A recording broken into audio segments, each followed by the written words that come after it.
अस्सलाम वालेकुम। आप देख रहे हैं SPK न्यूज़ और मैं हूं सादिया बतूल। सबसे पहले नजर डालते हैं आज की अहम खबरों पर।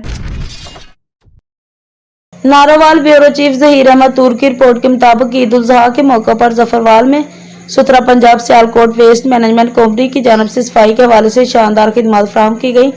खासतौर पर कुर्बानी के बाद जानवरों की आलाइशों को बर वक्त और मौसर तरीके से ठिकाने लगाया गया, जिसकी बदौलत शहर में बदबू और गंदगी से बचाव मुमकिन होगा। कंपनी के सफाई अमले ने ईद के पहले दिन मुस्तैदी से काम किया। हर इलाके में खसूसी टीमें तैनात की गई, जिन्होंने घर घर से आलाइशें इकट्ठी की और मुनासिब तरीके से तलब की।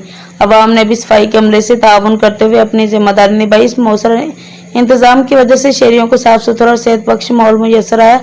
सुथरा पंजाब और सियालकोट वेस्ट मैनेजमेंट कंपनी की ये खिदमत काबिल तारीफ और इमदाद की जाती है कि आइंदा भी इसी जज्बे से अवामी खिदमत जारी रखी जाएगी। अगर आपको सफाई के हवाले से कोई मुश्किल पेश आ रही है तो हेल्पलाइन 1139 पर रब्ता करें। उम्मीद की जाती है कि सुथरा पंजाब की टीम सबके साथ मुकम्मल ताउन करेगी और इसी तरह अपनी खिदमत सर अंजाम देती रहेगी।